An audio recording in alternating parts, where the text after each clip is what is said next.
Hello and welcome to Experience, the new weekly podcast where we get to psychoanalyze the news. We take those news headlines and we put them on the psychologist's couch. I'm Hilary Jeffs, and each week we're going to be joined by Michael Gove, close your ears, a genuine expert in the form of Peter Kinderman. Peter is a clinical psychologist. He was also the president of the British Psychological Society.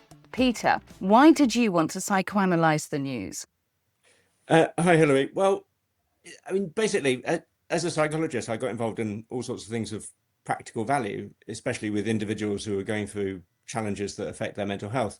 And then when I got involved with the British Psychological Society, ended up becoming its president and negotiating with policymakers about a whole range of things, not only mental health, but wider in society. And to be honest, I loved it. I like the application of my particular branch of science to solving human problems. And I believe it has something to offer. So I think, yeah, we can have a different perspective. It's not the only perspective that matters, but it is a perspective that does matter. So I agree. I mean, from my point of view, I am a news junkie. I've spent my whole life in communications and working in the media and advising clients on how to get their message across more effectively. But even I've reached peak news. I'm finding that the constant news cycle, the doom and gloom, catastrophic events, war, famine, the giant orange Trump baby in America has actually made news quite stressful for me. But my saving grace has been listening to podcasts, because somehow we're taking a step back and actually us having a rational intellectual conversation about what's going on makes me feel that it's okay. It hasn't all gone completely wrong just yet. What's the psychology behind that, Peter? well, I think we're living in times that are quite new. I mean, it's unprecedented, I think, in human history that there's been so much communication so rapidly. Uh, we're now hearing stories about arrests and criminal proceedings while police officers are still in their cars going to secure crime scenes. And that might be good. There might be some elements of democracy in the sense of we as citizens are participating in real time with the news events. It might be quite good that we all carry high definition cameras. It might be quite good for the police that we all carry, as in they may well not get away with so many dodgy practices if we're all carrying devices that capture evidence. But nobody's really come to terms with it. And just when you were talking a little bit earlier about all the doom and gloom on social media and the various ways in which we access the news, there's also an awful lot of lying out there. I mean, people simply tell lies, and they spin the truth in ways which need unpacking. I particularly like the BBC's verify service, where you take something and they go into it in detail. Is this video real? Is this AI generated, and so forth? So I think we live in very unprecedented times for, in a sense, the evolution of human society, and it's overwhelming. We don't know what to trust. Yeah, I think that's a good point. Talking about the headlines, been quite big sports news. And no, I'm not going to talk Indeed. about the football, Peter, because I know Hey, that hey, hey, is not your bag. I was in a Spanish tapas bar last night watching Spain win, so I'm slightly hungover but very happy, and it was lovely. Well, I have to say, the final was not a patch on what the real final was, which is, of course, the third playoff for us against France, where there was a 10-goal match. Brilliancy. Anyway, I said no football. We're not talking football, even though I have really enjoyed the World Cup. But there was another sporting event that happened, and that was the breaking of the 1 mile fastest time. Seventh Brit to actually take this title now. There's something about British people being able to run fast over a mile. Is it because it's kind of not too long, not too short? It's just kind of in the middle. It appeals to our sensibilities, do you think? Well, that's possibly true. Being serious, there's quite possibly the case that coaching and the experience of older, wiser mentors has meant that young athletes are really, really good, not because they live in this particular country, and not precisely because somehow we, in some sense, have our tradition, but it might be that our coaching system is really good.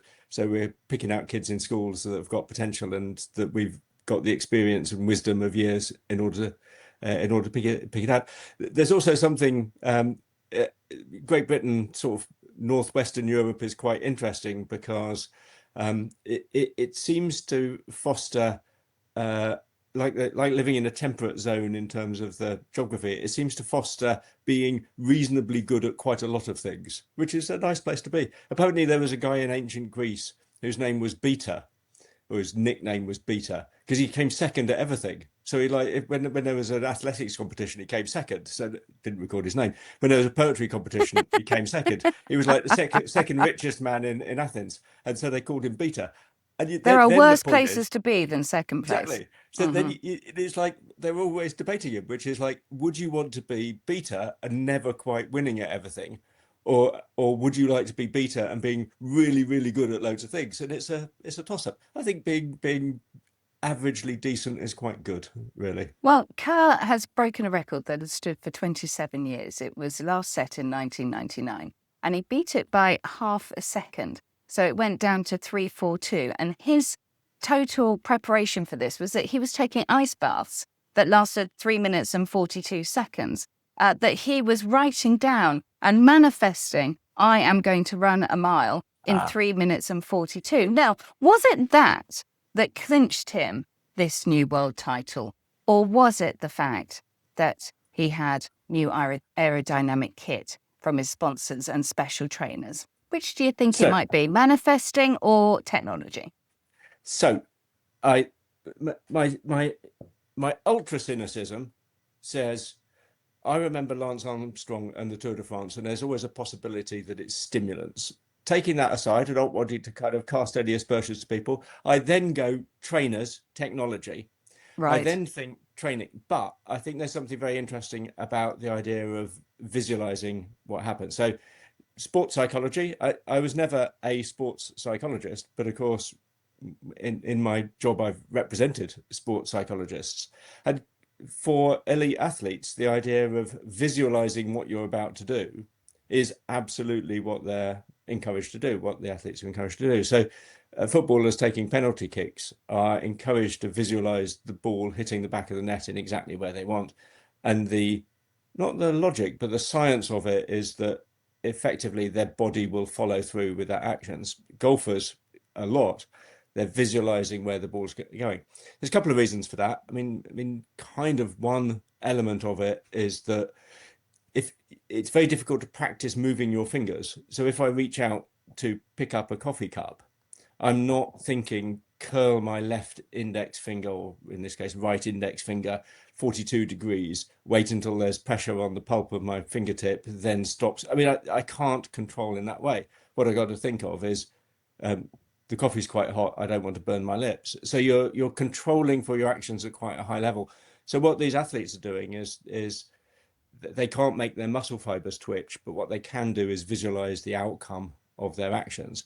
And And that so may that is very well a have helped. genuine thing to try and do then. That actually Yeah, could help me there's run a 3 minute 42 it mile. might be Maybe even not. better than this. So this is the sort of things that make fellow scientists get really angry at you when you mention them on podcasts. But there have been some papers produced where um, if you get people to visualize certain motor actions, then they actually have an effect at the muscular end of the body. So it leads to the suggestion that it's possibly even the case that thinking about exercise is in a very small sense, a bit of exercise. And it makes sense. Oh, What you've got is a you control are system my from the brain.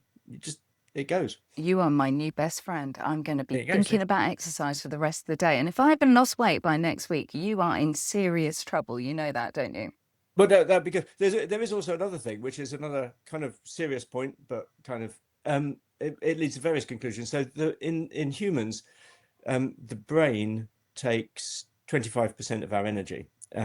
The reason for that is when we have thoughts, the neurons depolarize and you get the electrical signals. And then what the body has to do is it has to suck all of those neurotransmitters back into and ions, the Hmm. electrically charged particles, back into the nerves.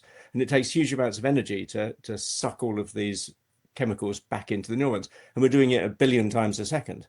So there's a lot of energy use in the brain, and the brain uses 25% of the body's energy requirements. And 25% of your calorie intake is a lot, which rather suggests if you do more thinking, you'll lose weight. Right. That's obviously been my mistake this whole time. I just need to engage more in thinking. More Cryptic thinking. crosswords, here we come. Other stories in the news include Claudia Winkleman stepping down from her chat show after one series, despite having, reasonable viewers, about 2 million, because she's too nervous. And I just found this so refreshing that someone has actually stuck their hand up and said, do you know what? I don't feel comfortable doing this. This is not fun anymore for me. It's really a rare thing for people to actually admit when they're nervous, isn't it?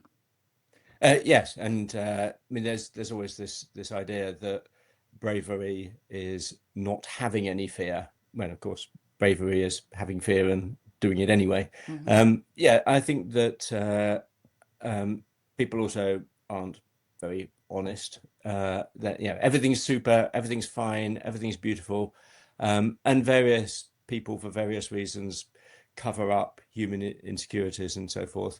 I think also there is another element that I'm not au fait with the stars, and I'm commenting on other people's lives, and if I get it in any way wrong, then I apologise. But materially, people like Claudia Winkleman have done quite well for themselves. I'm sure you've got to think of it to yourself of what is it, what need is this driving? So if you were thinking hard about your pension and thinking, I can't really afford to live this lifestyle if I give up this job, then you'll be forced to turn up to work every day. If, on the other hand, it would, you and your family would be materially perfectly well off if you just took your foot off the gas. If you're not enjoying it, don't do it. Why be under the pressure of agents and TV executives to do something that isn't your bag? Well, Be and honest. indeed, that really does just make us think about all these people who are ultra famous, ultra successful, who keep going. They still have a drive. There's something inside of them that really is moving them forward. Is that from an insecurity place, or is that genuinely from a I need to achieve? Where do you think people's ambition comes from? I genuinely think, I know it's a glib answer, but I think it's different for different people. Okay. I think a lot of people carry on working at their preferred vocation because it's genuinely wonderful for them. It comes back to that Japanese idea of, do something that you enjoy, that other people think you're good at, that does something positive for the world, and you get paid for. And if you're in that sweet spot of those four things, you carry on doing it. I mean, people like David Attenborough, I mean, seem to be very good at it. People enjoy it. It does something good, and he enjoys it. So I think people who are in that sweet spot will carry on for what I would personally, for myself, see as the sorts of reasons that that I would value. I think sometimes other people get caught up a little bit where if I was to make a judgment about their life, I would say that they need to think about what their fundamental goals are. So the accumulation of money doesn't strike me as necessarily a goal that is going to make people happy. I think the idea of accumulating money to pass on to your children, yeah, I can get that, but carry on working, even though it's not rewarding, but carrying on because you feel you must. Uh, Personally, I think there'd be some value in thinking about what your ultimate Well, goal is. So I think it indeed. depends on the individual. Yeah, and I once was speaking to a palliative care nurse, and she said there has not been one person who she sat with whilst they were dying who has lamented their career. It's always been about their friends and their family and what they wish they had done and spent more time, which was doing those things, not earning a little bit more money.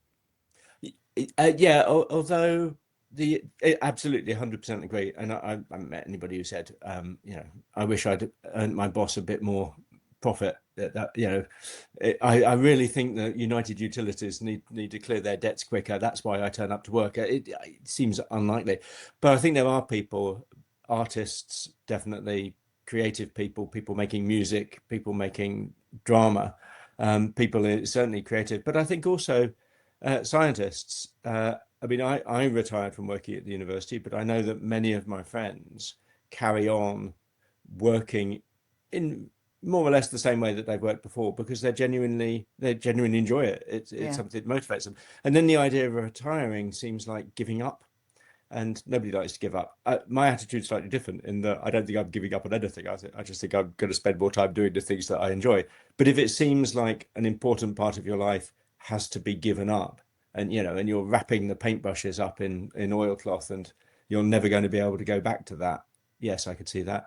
Well, And for a I lot of tell people, you, your university's loss is our gain, because you retiring from university life means that you can join us every week to discuss the news headlines, which is well, thank eminently you very much. sensible. I note that fat cat bosses, FTSE 100 CEOs, have actually got now a median pay that is 130 times the average full-time wage in the UK, which I found absolutely astonishing. But that perhaps also gives a reason why some people just carry on working, because after all, if you're getting an average pay of 5 million quid a year, what's one more year? 5 million quid. Very nice. I'll take that. Thanks very much. Yeah. On the other hand, if you had £5 million, you could probably fund a really, really, really good lifestyle for the rest of your life and distribute Yes. wealth a little bit more equitably. Unfortunately, though, billionaires are the new millionaires, Peter. You need to catch up. I mean, unless you are 100 billionaire, you're not anybody, are you? I mean, that's just the world that we live in, which is kind of a bit amazing that we live in But such an unequal society, and that we tolerate it. well, I don't think we should tolerate it. I think it's all the science is that it's extremely bad. If I were that wealthy, then I would be worried. And you see that people are worried. I mean, billionaires, of course, hire security and so forth, but also get involved in politics in order to protect their station in life. And yes, it's because it's inherently unequal, and I mean, a bit like balance in nature. Things that are unequal are likely to last for long. So I think that an unequal society. I mean, I know that the reason why I'm hesitating is because I know that I'm channeling Marx, but I'm channeling Marx. A society that is that unequal will have to put in place restrictive measures in order to protect that inequity, which will cause damage. And I think it will cause damage not only to poor people, but also the rich people. I think also from a completely different area of sociology and psychology, being that wealthy does not necessarily make you that happy. There is a clear, unequivocal link between being sad and being poor. But once you stop being poor, there isn't a clear link between being much wealthier and becoming much happier. The curve levels off. Which, So of I think course, that people don't think, do they? They think, I want to no, win the lottery. I want to win the Euro lottery, because that's 109 million, not just, yeah, three on a Wednesday in the UK, whichever day it is. I don't do the lottery. But, it is that whole idea that you think you would be so wealthy yeah. and so happy if you won. And the maths are ruthless, which is, I mean, effectively sort of plucking representative figures out of the air. If you're already moderately well enough off that if your boiler broke, you could get a new boiler, then doubling your income is not going to double your happiness. Okay. Doubling your income will increase your happiness statistically by a tiny amount. And if you were to fall off a ladder and break your ankle, your happiness would go down by 100 times the value of your increased salary. And so, I mean, it isn't fair to say that the curve curves down at the end. Richer people tend to have a few more resources. They tend to have more control in their life. So it's not the case that more money is bad. It's just that more money doesn't really make that much difference. Yeah. And you're exactly right about your physical health and your mental health when it comes to your well-being. I remember hearing a novelist being interviewed, and they'd had cancer, and they described sitting, looking out of their window onto the street and looking at all these miserable people going past. And she was like, "Why are you so miserable? You've got your health. Look at you." Of course, she didn't know what was going on in their world, but we actually do take physical health for granted quite often, don't we? I think we take a lot of things for granted. We take physical health, we take our families, we take being surrounded by people who care for you. Um, we take a lot of things that are fundamentally important to our well-being for granted. Um, I was thinking about the new Prime Minister, and I was reflecting on one of the things that I passionately look forward to, which is nationalising the water industries. And I think, we take for granted having clean drinking water. Yeah, we absolutely do. Now, you have just brought up the biggest news story of the week. Not yet the new Prime Minister, because we're recording this 9 o'clock on Monday, the 20th of July. And it's not until probably just after lunch when Andy Burnham is going to walk through the doors at number 10 to be handed, the nuclear codes and all that sort of gubbins. I mean, really, it's such an immense job. This man who is taking over as the British Prime Minister, he is going to be the 5th one in 5 years, which is going some. Thanks. Well done, Britain. You're doing really well there. 5th one in 5 years, walking in to Downing Street. This is such a big change, isn't it? He is not only going to be changing his job, he's likely going to be changing where he lives, despite rumours that there is going to be a number 10 of the North, which you will be very pleased with, no doubt, Peter. But, excellent idea. How is he going to cope with such stress? I mean, it's not just changing any old job, is it? It is walking into the biggest job.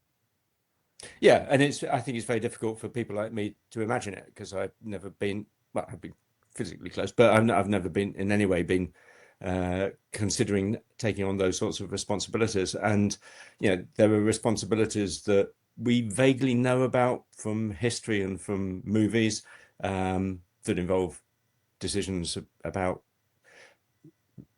life and death for people. So yeah, I think it's extremely stressful. I think there are a couple of important answers. I mean, one of which is that even within British politics and the idea of leadership elections, it is genuinely about a team, not only of cabinet ministers and the parliamentary party, but also civil servants. And what I want from a prime minister, and my politics are to the left, but I've seen it with some Conservative prime ministers, and I've seen the exact opposite from other Conservative prime ministers.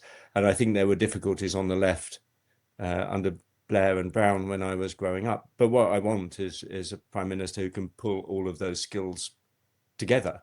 I mean, there are people who've dedicated their lives to ensuring that we don't suffer in a pandemic.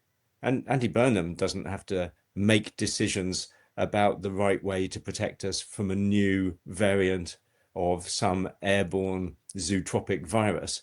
He needs to coordinate a public health service that can protect us. So it's about team working and about leading a team of people, including people from entirely outside politics, including people in the security services. And I think when it comes to the stresses of the job, what I believe, and I have a little bit of personal evidence for this just from knocking around Whitehall, but what I hope is that parts of the civil service are there where politicians know that they're personally safe, they know that their family is safe, they know that the kids will be picked up from school, they know that if they have to be at a particular place, then somebody will make the necessary arrangements. And I think that includes moving house, which is, if Prime Minister, you want your family to be in number 10 Downing Street by Wednesday, we will make that happen. If you want them to stay where they are, we'll make sure that works too. That's what you would look for. So you can clear that issue from your head and get on with the other stuff that people are pestering you. We had a civil service that managed to survive the Liz Truss premiership. So I'm sure we have a civil service that can, and an infrastructure that will support him in that job. But imagine walking through that door, walking into the cabinet room, meeting with the cabinet secretary, being briefed on the security issues. Rishi Sunak. Stop, don't. This was a fantasy of mine when I was an adolescent. I don't want to be reminded of fantasies that I've now lost. I've lost. Like running a 3-minute mile. There's no chance of me being prime minister now, and I need to successfully give up that fantasy and move on. It's painful. Frankly, Peter, it cannot be worse than the lady who did not survive a lettuce. Everything will be fine. I reckon, if Andy has a really bad election in a couple of years' time, we could be calling for Peter to be president. Oh, sorry, prime minister. Well, president will do. We'll declare a republic. World king. I've never really been a monarchist, so yeah, I'll be president for life. Sorry, I shouldn't have slipped that in at the end. I mean,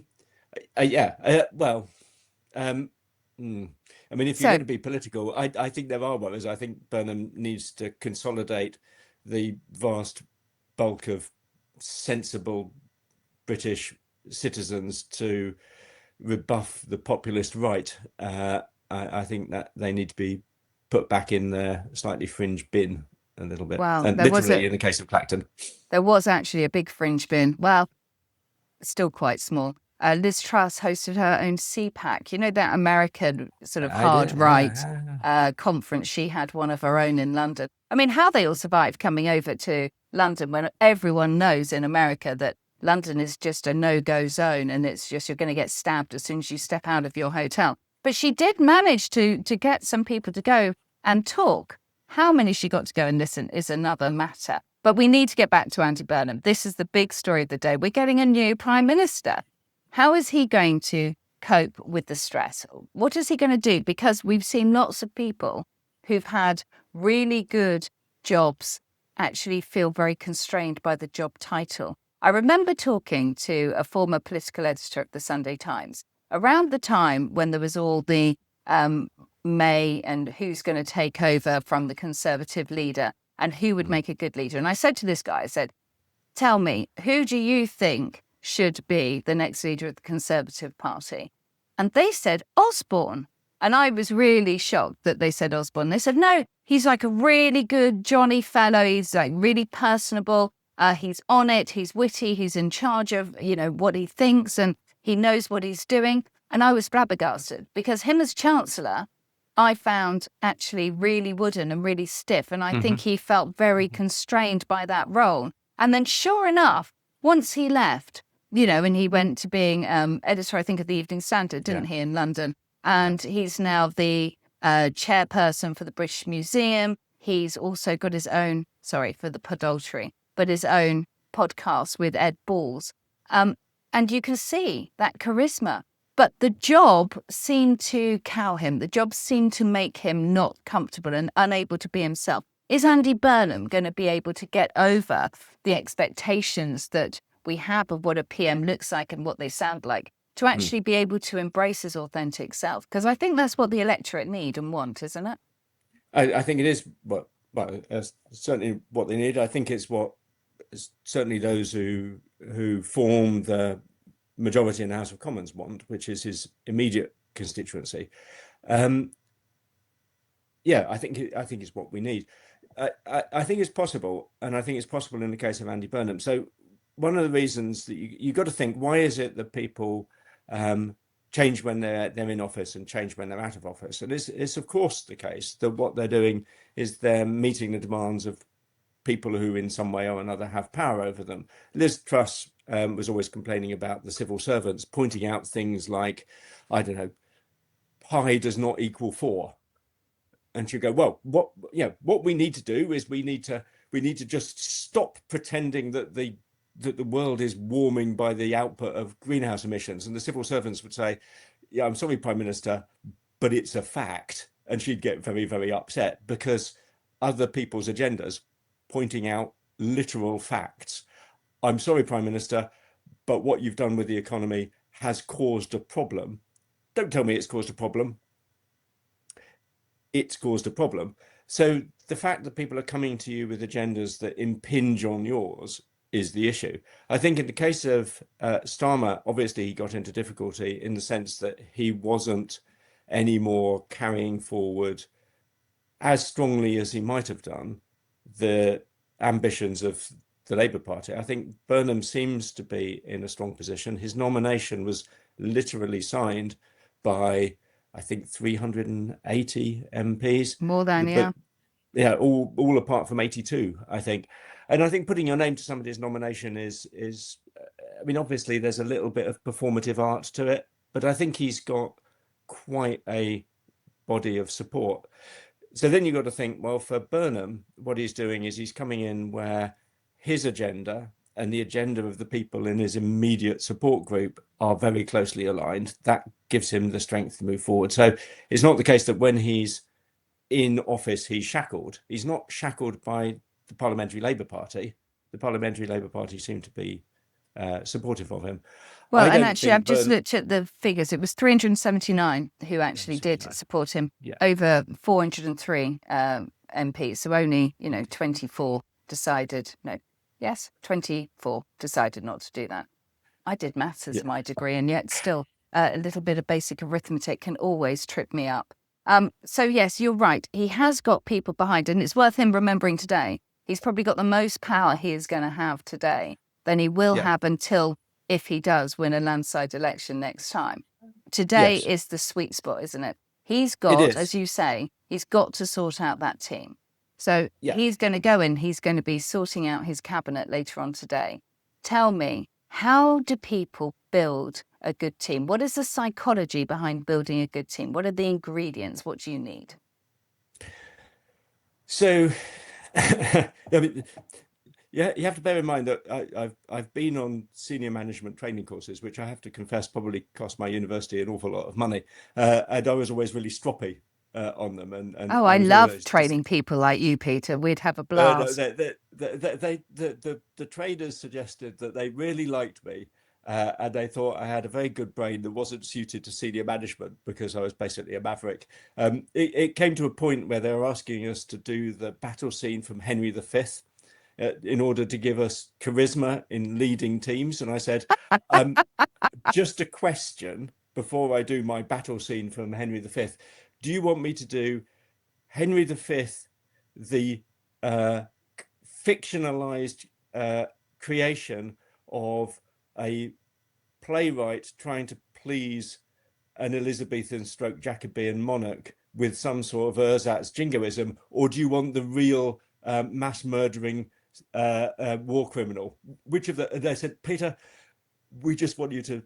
Anyway, so Do you know the management building a sorts of team. activities people get up to on corporate days? And I train people on how to communicate more effectively, but really, there are some tricks and that you just don't need to have. And I No, certainly would not have ever got you doing that because that would be a recipe for disaster. Anyway, which one it, did you go for? Which version? I did the Shakespearean version on the grounds that there was a script in front of me, and I don't know what the murdering, serial killing, war criminal real version. Nobody does because nobody. Anyway, so the trick for it. Well, I don't think there are games that you can play. I think it's really straightforward. So again, I think for Burnham, what he needs to do is to say, look, we've got a parliamentary party that was elected on a manifesto. Let's find those elements of the manifesto that we all agree on. If you need to make difficult decisions, you can put to one side the areas where we haven't got as much, it hasn't been thought through. We can set up, he's got the power to do, you said a second ago, he's got enormous power now. He can set up a commission of somebody or other to push forward or to give advice on how to push forward on a bit of the manifesto, and he can push forward on a bit of a manifesto. He can appoint somebody who's really keen on a bit of the manifesto, and then it gets enacted. He can put forward somebody in let's say health secretary who's a little bit skeptical about part of the manifesto, and they can review it. So he can shape it. But what I think you need to do is to have a group of people who are working to a shared agenda. So what he needs to do is to say, what is the policy of the Labour Party and therefore government at this point in time? Where are we wanting to be now? What do we want to do immediately? Where do we want to be in 5 years' time? I think effectively they're going to be saying, how can we make sure that we win the next general election? When you're agreed on your basic strategies, then you have a group of people who share that aim. And then the second point is you hope they're not going to stab you in the back. And that's the second bit, which is that it's about constituencies, and it's about who your friends are, and it's about who you bring as a group of people. So what he should Keep probably your choose enemies is, close, keep your friends close and your enemies even closer. Is that what you're doing? I mean, should he be yeah, looking actually for building a team where there are different voices that can be heard so that he isn't just going to be in his own echo chamber? absolutely. I mean, he's going to get that in a way from the media, but I don't think very helpfully. I don't think when the media say Burnham should rethink the policy on nationalising the water industry, I don't think they're saying um, we'd like to be helpful here. They're just knocking. So that's difficult. The civil service will provide him with evidence-based solutions that take forward his agenda or point out where the risks are in his agenda. But yes, he should be open to different perspectives from within his party. Absolutely. I mean, again, well, first of all, that's really what we should do. Secondly, when it comes to creative thinking, creativity, including some of the things that England, Britain, especially Scotland, actually has been very good at over the years. Innovative science is been coming out of these islands very strongly. And innovation is thinking differently. It's not necessarily accepting that what we've been given is immutable. And in therapy, I mean, there's a very powerful argument that for people who are stuck emotionally, personally, that what you need to do is to talk to somebody in order to get a different perspective from your own lips. So a good therapist will work in such a way that you as the client will think about things in a different way by virtue of talking about them. So I think that idea of shaping policy by having complementary but alternative perspectives, yeah, absolutely. And we shouldn't be Government of all the afraid. talents. Yeah, exactly. And you shouldn't be afraid of people who are going to disagree with you, because actually being good is about being able to change your mind and as the facts change, isn't it? I always get very frustrated why they say, oh, your forecast figures were wrong. You said it was going to be this and it wasn't that. We didn't need to do X, Y, Z. It's like, well, have you not thought that maybe we have the forecast, we look at the worst case scenario, and then we change course to try and Yes. change that Yeah. outcome for the better? So we should never actually need to be hitting forecasts, because we should be able to make changes to improve our future. Absolutely. If it were the case that the inflation next year was set to rise, then hopefully it won't ever rise, because you'll just make a decision to avoid it. Absolutely. I think the problem in politics is that, and this comes back to the four prime ministers in 5 years or whatever it is that what I would hope as a voter is that we have a government that is taking forward an agenda where if there were somebody in Andy Burnham's cabinet who fancied being prime minister, they wouldn't undermine that agenda in order to get there. So Yeah. one of the things is, I mean, to put my political cards on the table, I really hope that Andy Burnham will hand over the keys to number 10 to another senior member of the Labour Party. I hope he's going to pass on the baton of Prime Minister to somebody else that we see coming up. How soon are we talking? I mean, 50 days, Liz Truss, or you're hoping that might happen? How long are you No, giving I'm hoping that Andy Burnham is successful, obviously, because I think if you don't hope that Andy Burnham is successful as Prime Minister, then your agenda is more on your politics than on the well-being of the citizens of the country. So Exactly. I hope the country does really well under Andy as Prime Minister. I hope, because I'm on the political left, that therefore he leads the Labour Party into a successful defence of its majority in Parliament. I know, because a lot of my friends and acquaintances are involved in politics, I know that the populist right is a real challenge, but I hope that he's still Prime Minister when there's the next election, and then he leads the. I actually don't think there's anything morally wrong at all with Andy Burnham being Prime Minister now by virtue of inside election in the Labour Party, him leading the party in the next election. I hope they get a majority in the next election. And halfway through the next parliament, if he wants to hand over to somebody else as prime minister, great. And I think that's entirely democratic. I think that's entirely the way that it should be. Because if you change prime ministers within a parliament, and while the manifesto is still being enacted in policy, that's less of a disruptive change to the country than to have all of those things change at the same time the day after the general election. Because we have a prime minister and not a president, we do elect a party in this country. So there is a lot of what you are saying. And indeed, I do think that we need to move forward in a positive way. And certainly his speech as the incoming Labour leader, which, how many days ago was that? Maybe 3. It was Friday. Unbelievable. This man has gone, in the space of a month, from being the mayor of Greater Manchester to being an MP to being the leader of the Labour Party, and now a few days later he's walking through the steps and the door of Downing Street. It's an amazing trajectory. But his whole speech when he became Labour leader was one of hope. And that's clearly what he feels is the way forward, that in order to get through these tough times, and believe me, he's not going to have an easy job. There's a lot of hard decisions that man's going to have to make. He's going on hope as being the way forward. And that's something that really resonates with me, because when I'm talking to people about how to communicate bad news more effectively, it is to actually communicate solutions and not problems, because people switch off with problems, but they actually engage if you talk about solutions and a way forward. What's the psychology there then?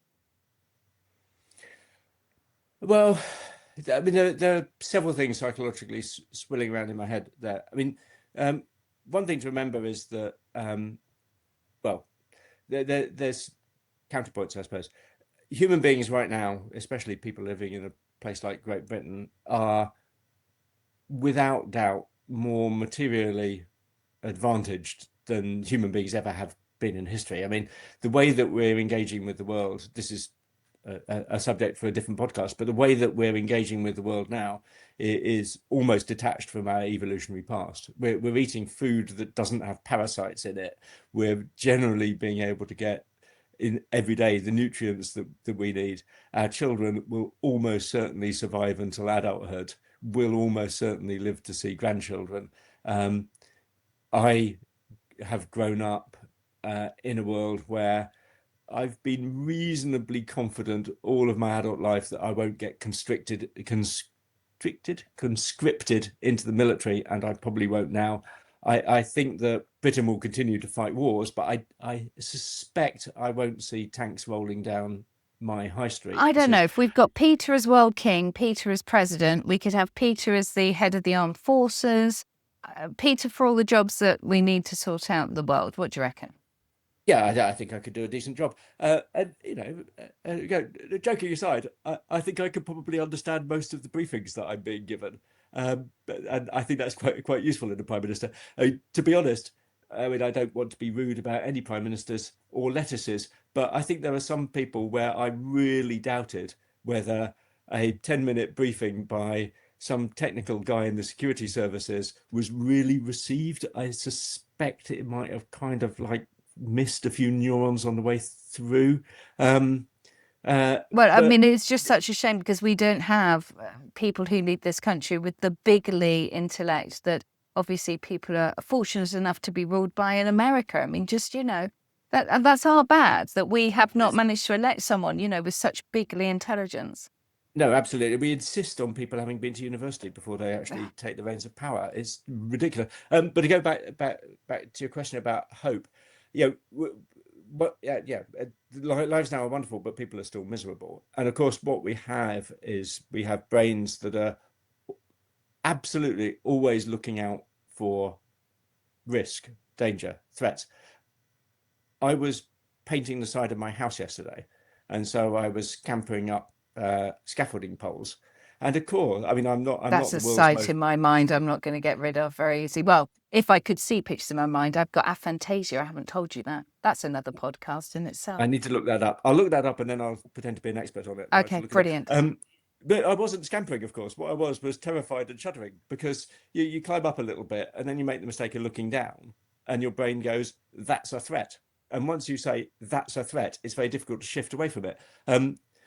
It's like baby rabbits. If there was a mother rabbit who gave birth to 3 baby rabbits, and 2 baby rabbits saw a fox and went, "Oh shit, it's a fox," and the other baby rabbit went, "Ooh, cuddly red thing," the little baby rabbit who did not see the threat would not survive to have babies of her own. So We what are does this have to absolutely do seeing with threats. hope then? If we are there to perceive fruit and to see the bad stuff, why is the hope message so effective? Because when people look at newspaper headlines and go down the pub, they like to focus on the threats and the negatives, and they tend to ignore the fact that actually they're healthy. The National Health Service is thriving. The chances of them having a serious illness being caught by a professional doctor are really quite high if they engage with the process and stop listening to people like the Orange Baby in the White House and actually follow medical advice. They're living in the best way possible. But the threats keep coming through. And there are people with agendas who want to take a tiny, tiny but real problem and blow it up so that you are focused on that threat, and then your actions will follow the agenda that they want. And when it comes to things like racism, which I think is a major threat in the UK at the moment, not threats of people who happen to not have the paperwork that you think is appropriate for them in their circumstance, but actual genuine racism. I think that that's fueled by people hijacking that psychology of threat, pointing threats out to you, and then saying, because you can see this threat now, follow my agenda. And I think that's highly dangerous. So I think that to do the opposite and to focus on hope, instead of what's the threat out there, what do you want for your children? What would you Yeah. like for your children? What sort of community do you want your grandchildren to grow up in? Would you like to have an environment where state-backed investment schemes are controlling the land on which our rainwater falls? Or would you want to have some democratic control over the ownership of the the rain collection lands in the northwest here? I think people, when they focus on what it is that they positively want to build in society, may well make more sensible choices. Let's hope so. And good luck to Andy Burnham for the next however many days that he's going to be leading our country for, and the choices he's got to make. And before we go, Peter, we've got a couple of things that we're going to try and look at each week on top of the headlines. And that is our concept of the week, our cow. Please, would you like to tell us what today's concept of the week is? So the concept of the week is mirror neurons. And this Okay. reflects a little bit what you were saying earlier about exercise. It's about how the brain works. One of the wonderful things about human beings is that we can learn by observing. And I'm a little bit skeptical of the idea of there being a neuron which is a mirror neuron whose job it is to echo what you see in other people. But I do believe that there's plenty of evidence that what happens in my brain when I'm watching somebody kick a football is that my brain is generating the neural connections to mirror what's happening for that person. And the evidence for that is in brain scans and so forth, where people viewing other people will have neural activity that echoes what they see. And it leads to the idea of why humans can be so good at learning by observing others. So Do we you have know, brains that this is can mirror what it is that we see. This is absolutely wonderful. Not only am I going to get my full weekly exercise just by thinking about it and dreaming about it, but also I'm going to learn to be like the next concert pianist just by watching the piano with Yeah, Claudia you don't need Winkleman. to you don't need to do any exercise at all. You don't need to physically practice. You just need to get your head straight. And then, well, no, but what it does do, it doesn't do that at all. Of course, it doesn't do that. But what it does do is it tells us two things. First of all, it is an architecture of the brain that we should be very happy to have, because it means that we are learners. Mm-hmm. We can learn rapidly, even physically. If you watch somebody swing a golf club, your brain will have pre-prepared what it needs to do in order to manipulate the golf club. That's brilliant. It's a brilliant bit of cognitive evolution for us. Yeah. The other thing that it does is it echoes that we are absolutely, and we cannot escape from the fact that we're social animals. So whatever hope you're building in for what society is that you want, if you build a society where your aspirational society doesn't involve interacting with other people, you'll be going against evolutionary history, and that will be difficult. So thank you for our concept of the week. Now we've got the triple T. That's what we're going to be doing each week as well. A little bite-sized chunk of well-being tips for you to be able to implement to make your life a little bit better. So this week, Peter, what is your triple T, your tip to try for everyone? So I would like to possibly remind people of a little, well, I hesitate to say meditative technique, but it is a technique for meditation, which is 5 4 3 2 1. So when people are feeling stressed and when people are overwhelmed, a grounding technique is to just sit. You can do all of the bum on seat, feet on floor, feel the earth through stuff if you want. But basically, you just take a break and look around you and just say, right, what 5 things can I see? Because obviously you can see a billion things, but what you're doing mentally is you're picking out, a light, a window shade, a bit of bird mark on a window pane. 5 things that you can see, then 4 things that you can feel, and then 3 things that you can hear, and then 2 things that you can smell, and one thing that you can taste, and you work through your senses. That there are probably 13 senses and not 5 and blah, blah, blah. But it's just a technique for training your attention to bring to the business. And because I'm talking to you, I lose track of the 5, 4, 3, 2, 1 things.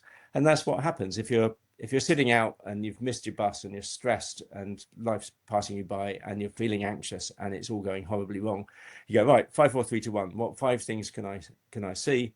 You tick off 3, and then your mind's gone flighting away somewhere. Yeah. So you come back to what And 5 things can I see? What 4 things can I hear? Is that because it starts helping you to breathe more regularly, and therefore your ancient brain, your amygdala, your fight, flight, or flee response, freeze response that you actually have that kept us alive when we were cave dwellers, that disengages with you breathing more rationally, slower, and thinking about things on a more intellectual level, re-engages like the other part of your brain rather than just the responsive amygdala part? It absolutely does, but via an interesting mechanism, which is about your ability to focus your attention. So a little bit like the idea of how do you practice taking a football penalty shot, or how do you even pick up a mug? We don't know how to. There is nothing I can tell you about the mechanisms of constricting. I don't know which muscle I'm constricting in my fingers in order to grip my mug. I do know how to drink a mug of coffee. I'm very good at drinking mugs of coffee. And a beer. So when it comes to controlling your breathing and slowing your heart rate, that's a very, very difficult thing for us to do because we genuinely don't know how to do it. What we can do is mobilize our attention. So what we can do is notice that our heart rate is racing and mobilize our attention. We can think, is this a medical emergency? If it were a medical emergency, do I know what to do? Mm-hmm. If this were a medical emergency, I know what to do, and then you can bring in, but I could mobilize my attention to remind myself that I'm just sitting here on a bench. I can always summon help if I want to. Now, all of these thoughts that are going on in your head, I suppose they are, new thoughts that you're having, but the central issue is that you are moving your attention to those parts of the situation that are relevant to you. And that has the consequence of calming your heart rate down. So the point about shifting your attention deliberately to think about, and I'm moving my eyes around now in that way, to move your attention to those things in the environment that you can see. It's practicing being able to mobilize your attention. When I was up the scaffolding yesterday painting, the reason why I'm now physically feel rubbish today is because my attention was focused on not falling off the damn scaffolding. So I was thinking, thank goodness you didn't. Yeah. Have I got 3? Is my foot on is the plank where it should be? I'm mobilizing my attention in order to keep myself safe. And when you choose to mobilize your attention deliberately, it does have the effect then of changing your autonomic system. Brilliant. So you're absolutely right. It's grounding, it's centering, it returns us to a more physiologically, in terms of our autonomic nervous system, a healthier state, but it does it by using your skill to mobilize your attention in order to achieve that. Brilliant. So 5 things, 4 things, 3 things, 2 things, and 1 thing. All your senses, engage them to help you with your anxiety and your stress level. It's been a great week. Thank you very much, Peter, for joining us. Come back again next week when we will discuss more headlines and psychoanalyze the news. Take care. Thank you very much. The Experience podcast is hosted by Hilary Jeffs and Peter Kinderman, produced by James Jones at Granary Digital. You can find us on social media, and you can get in touch via email at hello@experiencepodco.com with any questions, comments, or topics you'd like us to cover. And don't forget to leave us a review.